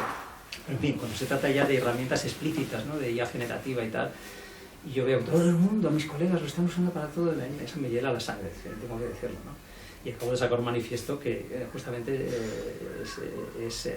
renuncia a la IA, refusal of IA, que estoy presentando estos días en Polonia. En fin, bueno, me estoy yendo mucho por las ramas, pero estábamos hablando pues de reorienta, venga, dame. Sí, en esos términos a mí me parece muy interesante precisamente como propuesta, ¿no? Este devenir sincrónico de la danza. Estábamos hablando de eso, del movimiento, sí, perdona. Efectivamente, entonces, claro, yo hablo mucho de cómo ha habido una extinción de la danza, ¿no? Claro, vamos a ese tema de la danza. Entonces, yo propongo, sobre todo eso también es muy resumido en este libro. En el libro, en el volumen 2 de la trilogía, hay un subcapítulo muy largo, unas 90 páginas, donde elaboro toda esta teoría, lo llamo ontopolítica de la danza. Yo planteo que en realidad el sustrato profundo de las sociedades humanas también, vamos a usar ese término provisionalmente, ha sido las danzas colectivas, no la narrativa y la verbalidad. Esa es una gran falacia que todo el mundo le gusta repetir, incluida Haraway y todo el mundo, que es muy excepcionalista, porque es lo verbal es lo que nos distingue y tenemos que estar narrándonos cosas todo el día, ¿no? Pero hay algo que no nos distingue, que es el movimiento colectivo. De hecho, lo hacen mucho mejor las bandadas de pájaros, ¿no? Para mí son el modelo de la danza colectiva, esa danza desalineada, donde no hay imitación, nunca hay imitación ahí. Pues yo desarrollo... Intensivo, es un fenómeno de manada, un fenómeno con sus fenómenos de borde y sus situaciones que son puramente intensivas, no son posiciones delimitadas, es lo interesante de una manada. Claro, pero tiene unas dinámicas internas muy ricas y muy variables. O sea, yo ahí diría, digamos, una aproximación de luciana, guattariana, de lo puramente intensivo, ¿no? Son dinámicas muy abiertas que no tienen nada que ver con ninguna de las concepciones reduccionistas geométricas que hemos ido creando en los últimos milenios de un movimiento alineado en patrones repetitivos de imitación. Que eso se basa justamente en alinearlos perceptualmente, ¿no? Pues ya en Grecia eso estaba en ciernes, en ciertas formas y tal. Entonces, pero la danza colectiva, si tú analizas el papel de la danza colectiva y ritual en comunidades de las que todavía siguen existiendo, nómadas, recolectores, como los San, el Kalahari, que es de las más estudiadas, y que parece tener una relación bastante sostenible con su entorno, no parece que hayan creado extinciones masivas, y por eso siguen existiendo, ¿no? Aunque estén en situaciones bastante terribles. Pero la danza de trance colectivo es como el epicentro de la comunidad, y es un fenómeno complejísimo, interesantísimo, es donde se transmite la cosmovisión, un conocimiento más muy descentralizado, porque todas las personas de la comunidad pueden ser chamanes, por así decir, pueden ser quienes activan ese trance colectivo, ¿no? Pero es que eso lo encuentras más o menos, esa preponderancia de la danza colectiva como eje estructurador de la sociedad, como aquello que crea bandada, que crea cohesión, que crea conocimiento compartido, o sea, digamos que este fenómeno del movimiento colectivo pues lo ves como cuestión estructuradora de sociedades no humanas, Yo creo que las bandadas de pájaros crean cuerpo colectivo también, moviéndose juntas, ¿no? Y en bueno, mi especulación en esa parte del libro es que antes del Neolítico, pues esas danzas probablemente eran pues un poco como las de las bandadas y como las que se ven hoy en comunidades nómadas, no muy alineadas. Tú ves una danza de los San y no están imitándose unas a otras en un círculo perfecto, cada una se mueve de una forma un poco idiosincrática. Sí, pueden ir haciendo un círculo más o menos difuso o cosas parecidas, pero esa cosa de la idiosincrasia particular, de cómo se crea colectividad sin imitarse de forma estricta y geométrica, ¿no? Que es lo contrario de la paidía platónica, ¿no? Del conocimiento imitativo, ¿no? Y de geométrico, ¿no? Las formas matemáticas geométricas como el modo superior de conocimiento, ¿no? Esto ya tienes en Platón, ¿no? Y de ahí en adelante. Y de hecho, en Grecia, lo fascinante es que en Grecia también es un ejemplo, todavía un residuo, pero muy singular, de esa importancia de la danza, porque la institución más importante que había en Grecia era el coro. El coro era la danza colectiva. Y había muchos tipos de coros. Lo que pasa es que, bueno, pues ahí tienes a Platón defendiendo a los coros más alineados, más geométricos, más circulares, como los que son preferibles para su ciudad ideal, ¿no? El coro dionisíaco, que es el extático, el de las ménades, el frenético, el de la furia, ese tenía que ser regulado con todo tipo de peros, ¿no? Para Platón. Bueno, pues ahí está el kit, ¿no? Porque ahí tenemos dos tipos de conocimiento distintos. El del conocimiento de un movimiento colectivo que no se basa en la imitación, donde cada cuerpo... Yo solo he llegado a ello, pero a través de desarrollar prácticas de movimiento mías que se basan en estimular la variación del movimiento interno del cuerpo. Entonces tiene que ver, voy a hacer un paréntesis y luego retomamos, ¿no? Lo colectivo. Esto tiene que ver con el tema de la propiocepción, que es un tema central del libro, en el capítulo 3, me parece, en el libro 2 de la arte inglesa. La propiocepción es un sentido, bueno, ese nombre se lo da Sherrington en 1906, es el sentido más importante que tenemos, pero casi nadie lo conoce, probablemente no habéis podido hablar de él. Porque bueno, seguimos, el sentido común sigue anclado en una cosa absurda y ridícula, que es lo que dijo Aristóteles, que es los 5 sentidos, ¿no? Pero hoy la neurociencia, nadie te va a decir que tenemos 5 sentidos, hay muchos más de 5 sentidos y no hay tampoco consenso de cuántos tenemos, ¿no? Pero el más importante, el que se suele citar como sexto, pero que es el primero, es la propiocepción. La propiocepción es lo que le da al cuerpo la capacidad de sentir su propio movimiento y postura. O sea, el hecho de que tú sepas dónde está tu mano sin mirarla, yo estoy sintiendo mi mano, estoy moviéndola y no necesito estar mirándola para saber dónde está, ¿no? Ese saber que tiene el cuerpo de su postura y de su movimiento, eso tiene que ver con millones de sensores que están distribuidos en todos los músculos, articulaciones y tendones, ¿no? Y eso yo lo tomo en el libro como base para una reconceptualización total de la percepción. Que esta idea de un cerebro que controla, computa inputs del exterior, está esta idea de que el cuerpo es una matriz que siente sus propias fluctuaciones internas. Eso es lo más interesante. O sea, es un sentido del propio movimiento, donde la acción y la percepción son una. Esa es la clave. La percepción no está separada de la acción. No solo, sino que, por ejemplo, mi conocimiento propioceptivo de este libro, su peso, su consistencia, si vas a comprar el pan y lo tocas para ver si está duro o blando, ¿no? Eso es propiocepción, no es tacto. Mucho de lo que llamamos tacto es propiocepción.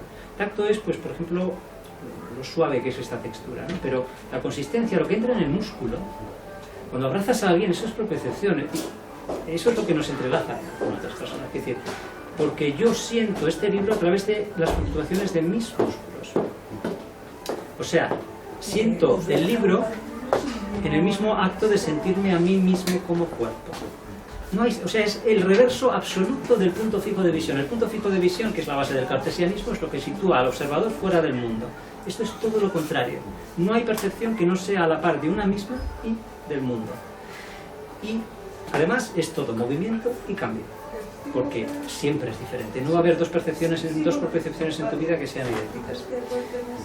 Claro, los entornos geométricos nos llevan a tener repertorios de movimiento más repetitivos, ¿no? Entonces eso es un problema, pero aún así siempre está variando. Entonces, la propiocepción es lo que te permite pensar que cuando te mueves con alguien, bailando por ejemplo, ¿no? Hay una relación que no se basa en imitar a la distancia, ¿vale? Si ese movimiento, digamos, es uno que no parte de patrones repetitivos ya preconcebidos, ¿no? O sea, yo lo que estimulo en las técnicas de movimiento que desarrollo, que es para mí lo más importante de lo que hago, es dejar que, o sea, lo interesante es que el cuerpo está siempre moviéndose, lo quieras o no. Y de hecho os voy a invitar a un pequeño ejercicio ahora así como de escucha, ¿no?, de la propiocepción. Podéis poner atención mientras estamos aquí sentadas a cómo el cuerpo siempre está fluctuando, siempre está moviéndose un poco.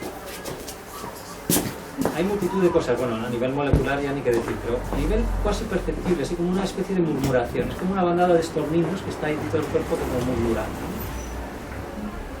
Podéis probar luego en la cama esta noche o cuando parece que estáis en quietud, siempre el cuerpo se está moviendo. Es que no solo, en la vida cotidiana, si el cerebro tuviera que estar computando como una especie de divina providencia, ¿no?, controlando cada cambio de reajuste de postura que tienes que hacer para...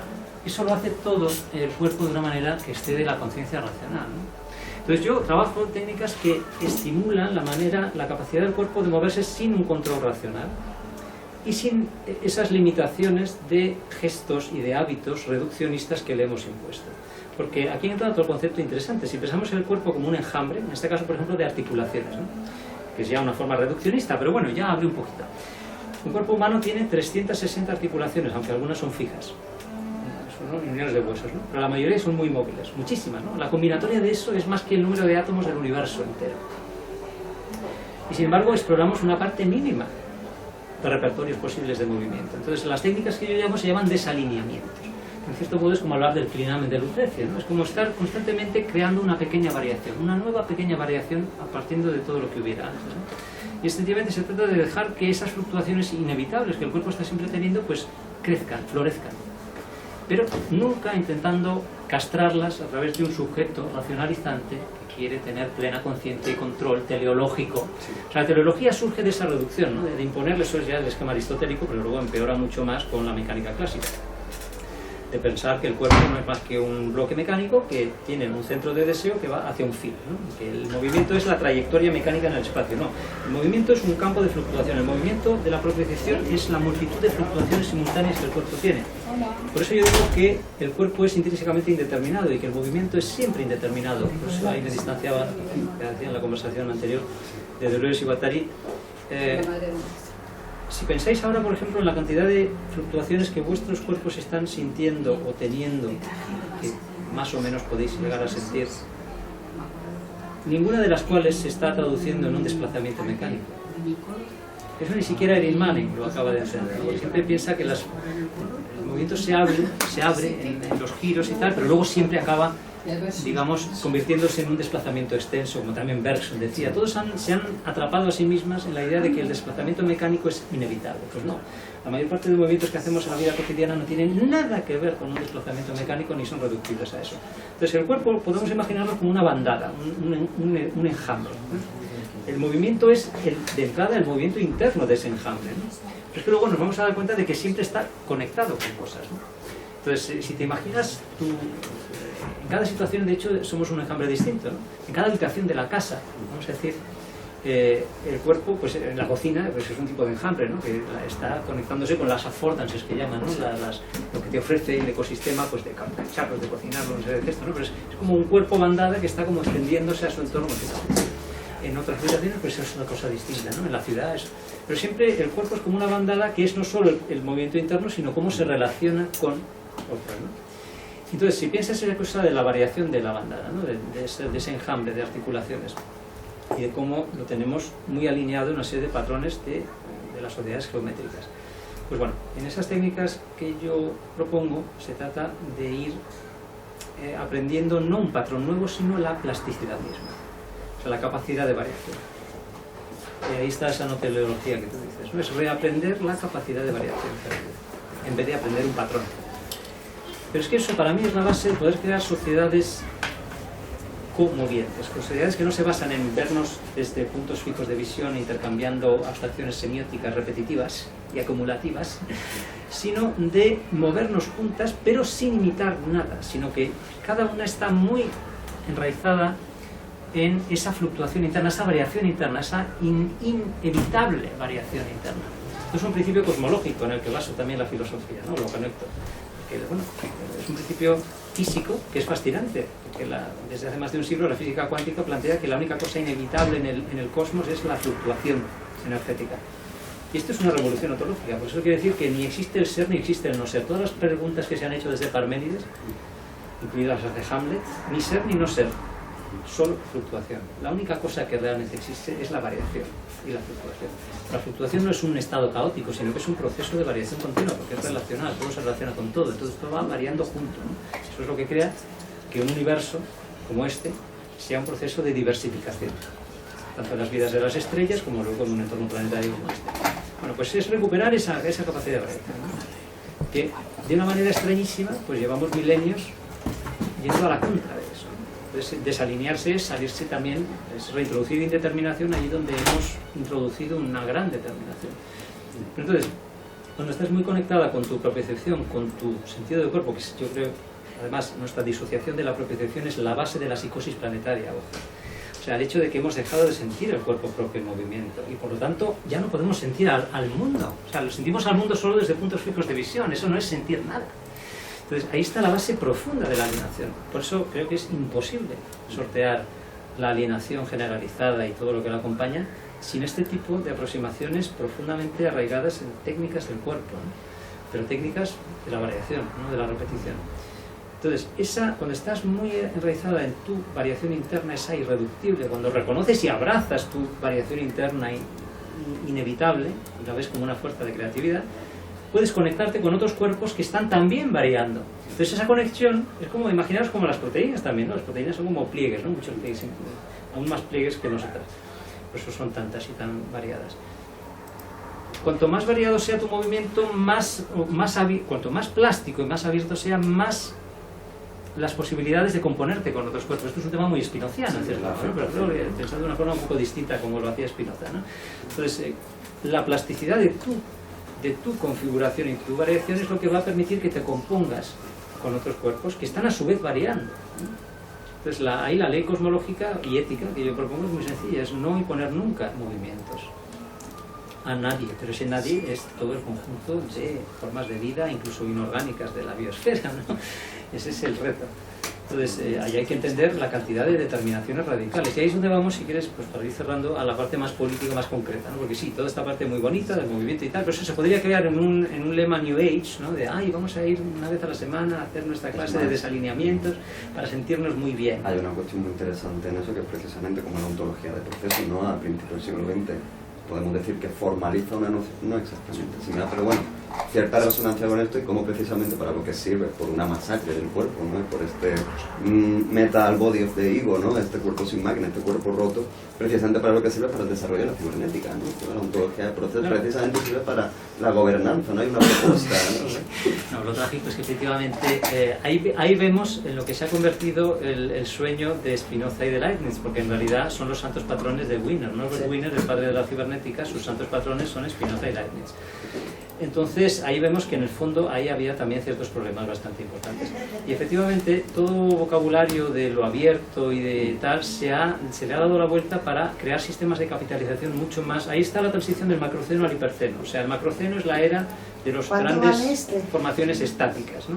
Pues de las organizaciones del trabajo, desde la construcción de las pirámides, ¿no? Las cuadrículas urbanas, etcétera. Pero en la actualidad, y sobre todo desde el final de la Segunda Guerra Mundial, que es cuando surge la cibernética, justamente surge a partir del estudio, Wiener la define a partir del estudio de las trayectorias, el intento de predecir trayectorias de aviones en la Segunda Guerra Mundial, del enemigo, ¿no? De los alemanes. Entonces, de ahí surge, la cibernética está basada en un algoritmo de predicción del movimiento. Esa es la base profunda de la cibernética. Y de hecho eso está muy presente en cosas actuales como los códecs de vídeo. Los códecs de vídeo tienen derivadas del algoritmo de Wiener de la predicción de movimiento de los aviones. O sea, habitamos en un ecosistema predictivo, no solo predictivo, sino lo que se llama en inglés preemptive, o sea, anticipatorio, que no quiere solo predecir, sino que quiere reorientar la vida para anticipar su futuro. Porque lo que hizo la cibernética, a partir de todo lo que venía haciendo la termodinámica y tal, es decir, vale, se reconoce, digamos, se había colapsado la visión mecanicista de un mundo predecible y determinista. Desde el siglo XIX, con Darwin, la termodinámica, etc., se reconoce que el mundo es impredecible. Vale. Pero lejos de abrazar, como yo propongo, esa indeterminación y fluir con ella y moverte con ella, Al revés, lo que se ha hecho es utilizar toda la teoría posible para optimizar los sistemas de predicción y anticipación. Claro, ahí pues estamos en esa confluencia de estratos macro y hiperceno, precisamente porque llevamos milenios alineándonos con máquinas reductivas y puntos fijos de visión y que hemos empobrecido nuestra sensibilidad, nuestra experiencia, nuestro movimiento. Eso nos hace carne de cañón perfecta para sistemas de algoritmos hiperreduccionistas que no son capaces de reducir el mundo en su conjunto, sino solo aquello que se ha alineado con su sistema de medición. Un sensor nunca mide el mundo en general, mide aquello que se ajusta a su modo de percepción. Y para eso hemos tenido que a nosotras acoplarnos a lo que ese sensor puede hacer. Que me parece muy interesante precisamente con toda esta distopia, ni siquiera distopia, este ciberpunk tan obsceno del colapso mapa-territorio, ¿no?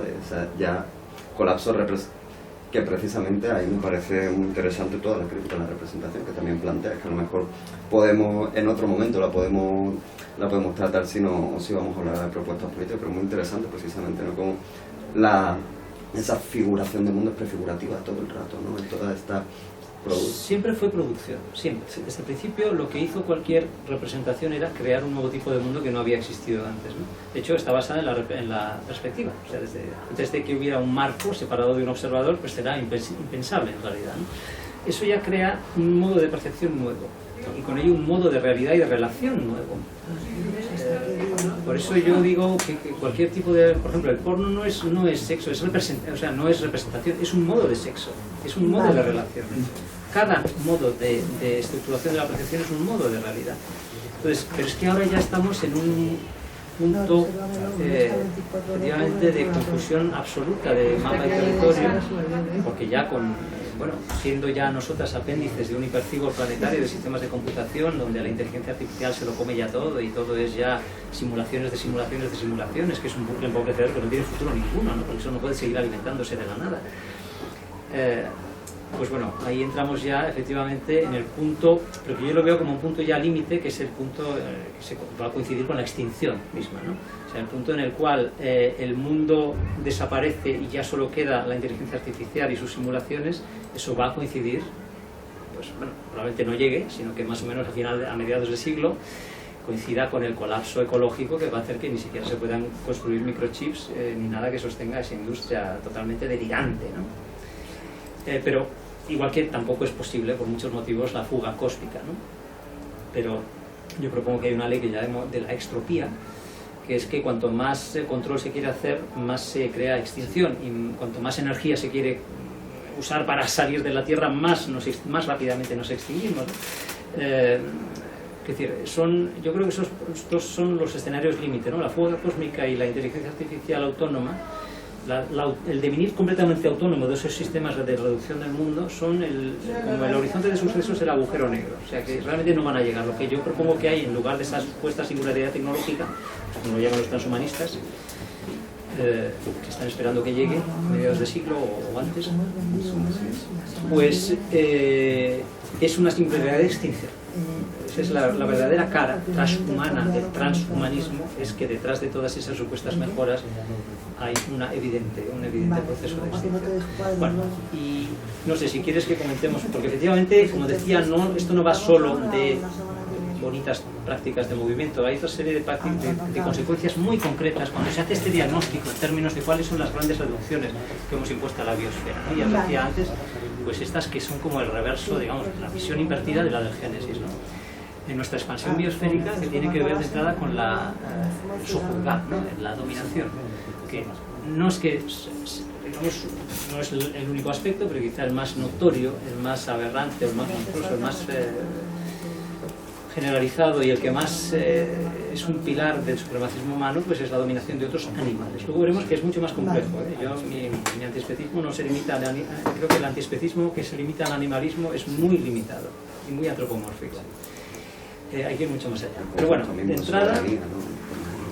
entrada esta cuestión de la dominación sistémica de otros animales. Bueno, pues ¿qué pasa? Que cuando uno se pone a investigar este tema, resulta que la propia ciencia actual, de forma abrumadora, y yo lo vengo resumiendo en multitud de informes que estamos sacando con una colectiva que se llama Rebeldes Indignadas, pues manifiesta que la principal causa actual, histórica pero también actual, de la crisis de límites planetarios, de biodiversidad, también de cambio climático y de otros temas, ¿no? De salud humana, de desigualdad y demás, es justamente la alimentación, lo que yo llamo la industria alimentaria de explotación animal.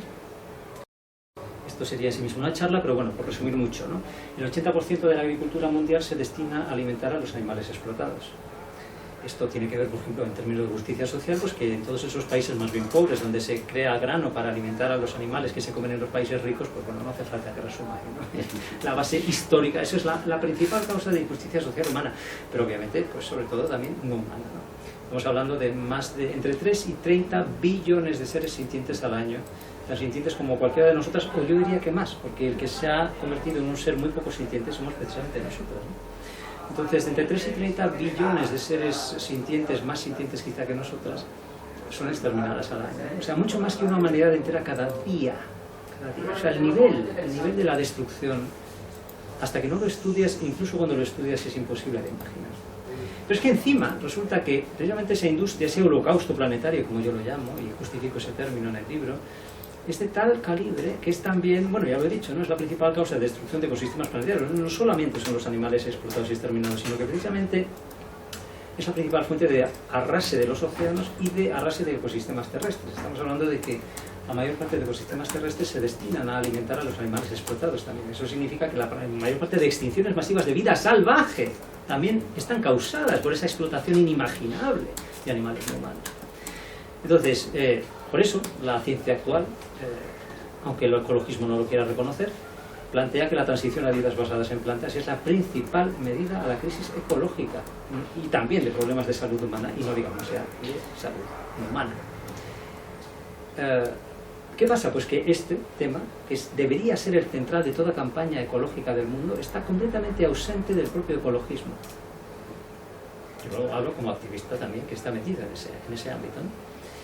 Y entonces, desde Rebeldes Indignados, estamos rompiéndonos la cara día sí día también, denunciando el negacionismo que el propio ecologismo hace de este tema absolutamente central y fundacional.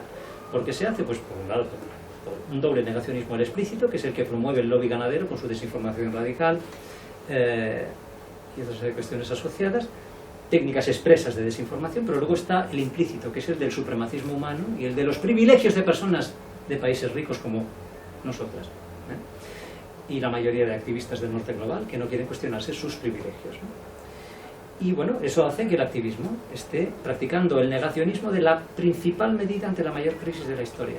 O sea, el negacionismo no lo practica solo la ultraderecha global y Donald Trump y Elon Musk, lo practica el activismo ecosocial del norte global y del sur también.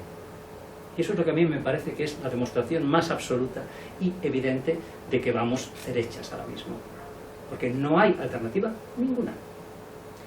El segundo punto que planteo como síntesis de toda esta serie de problemas, como número 2 del VEG Anar-Queer, asociado al tema Anar, está el tema del decrecimiento profundo. Porque bueno, en el decrecentismo actual me parece que se plantean propuestas muy cosméticas, profundamente cosméticas, que reproducen paradigmas completamente antropocéntricos y eurocéntricos.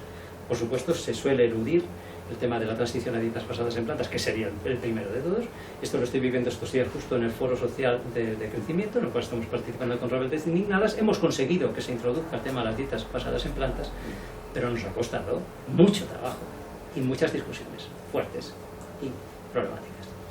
Entonces, en el decrecentismo se suele eludir eso, pero se suele eludir además lo que yo llamo pues, ontologías decrecentistas que no sean eurocéntricas ni antropocéntricas.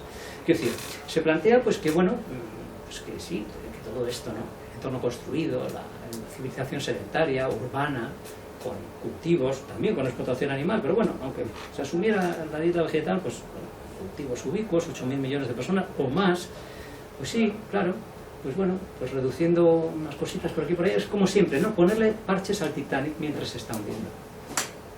También digo últimamente que la casa arde, pero limpiamos el polvo, ¿no? Estamos aquí, la casa está ardiendo, pero estamos aquí sentados diciendo, bueno, hay que arreglar una gotera, y oye, yo voy a limpiar aquí esto, ¿no? Esto es como yo veo la situación actual.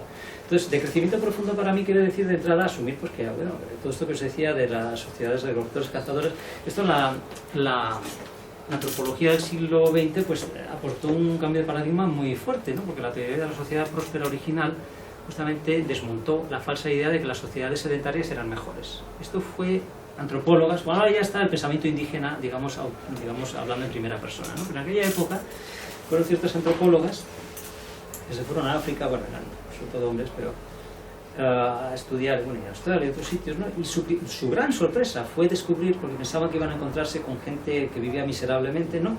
La gran conclusión, la gran sorpresa, que luego ha sido matizada, es que son comunidades mucho más igualitarias a nivel humano, mucho más igualitarias, digamos ya, a nivel no humano, y con un nivel de vida mucho mejor de lo que se pensaba.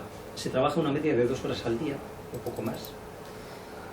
Muchísimo tiempo de ocio y creatividad con esas danzas colectivas que os decía. O sea, que se desmontó completamente el paradigma de que lo que surgió desde el Neolítico era una evolución superior. Y sin romantizarlas, ¿eh? No hay que decir, sobre todo en una tierra como la actual, donde las pocas comunidades que quedan están en zonas pues, que no han sido colonizadas por la agricultura, entonces desiertos, selva profunda y demás. Pero en fin, para mí, un paradigma claro del crecimiento profundo es mirar hacia ese tipo de ontologías.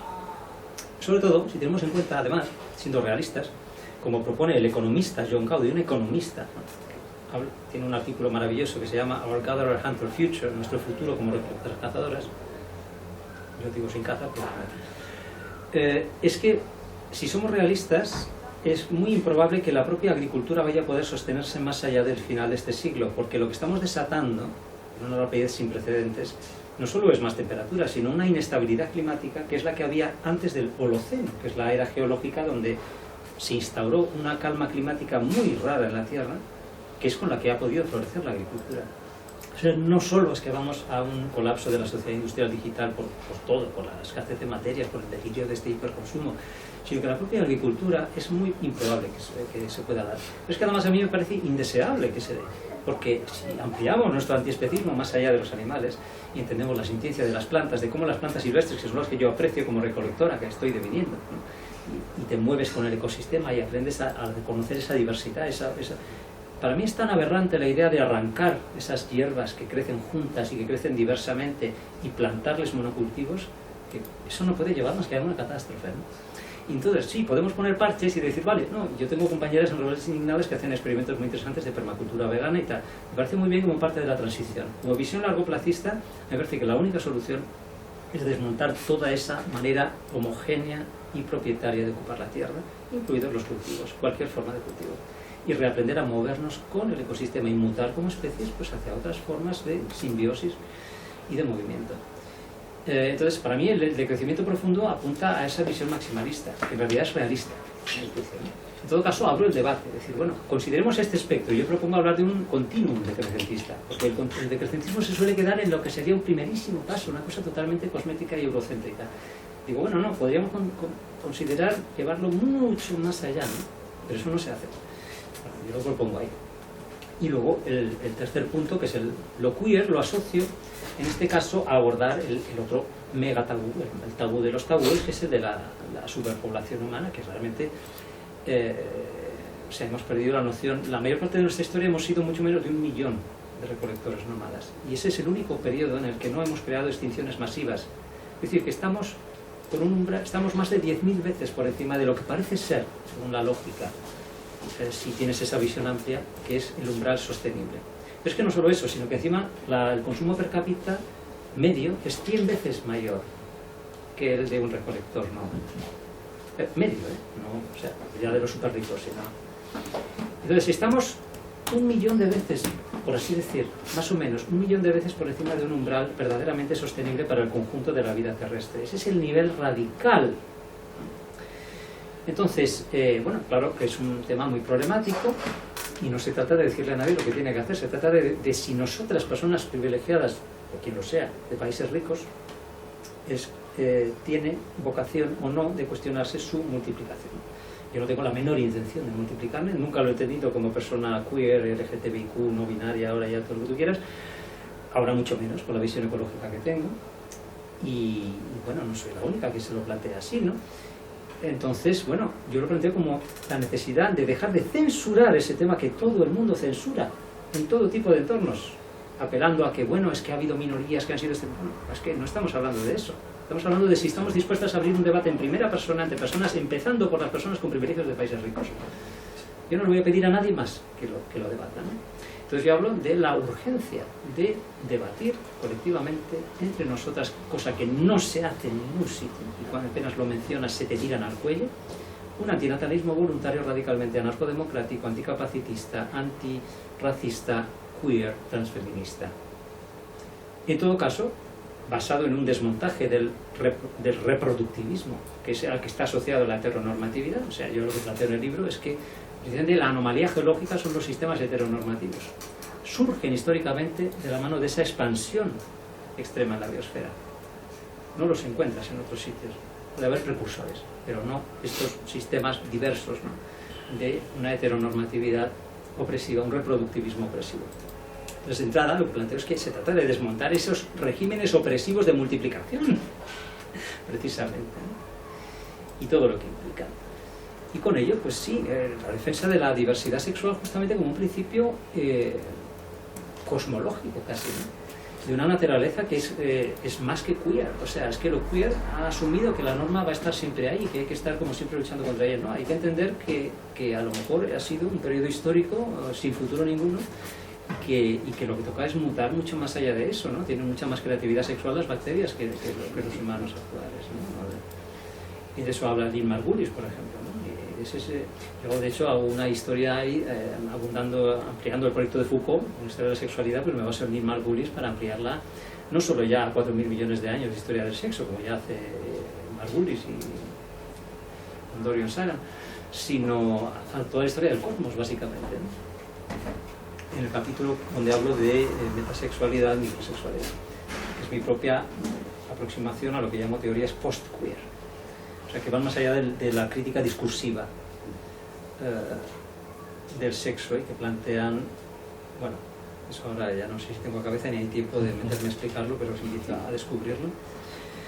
En fin, entonces esas son las cuestiones mucho más concretas. Esto no, como veis, yo me esfuerzo en el libro todo el rato a llevar los temas a esos marcos, como que nadie se vaya a escapar pensando que esto va solo de un tema New Age, así de vamos a movernos, a reconciliarnos con nuestro cuerpo y sentirnos muy bien. No, esto tiene implicaciones, y esto todo parte o tiene que ver con el mismo diagnóstico de la filosofía radical del movimiento, de cuáles son los grandes tierras que hemos creado, de cuál es su gran sustrato histórico, de cómo desmontarlos, ¿no? No se pueden desmontar si no abordas completamente y frontalmente esos problemas y ese nivel. En todo caso, es abrir un debate que no suele darse, y a partir de ahí podremos colectivamente, coralmente,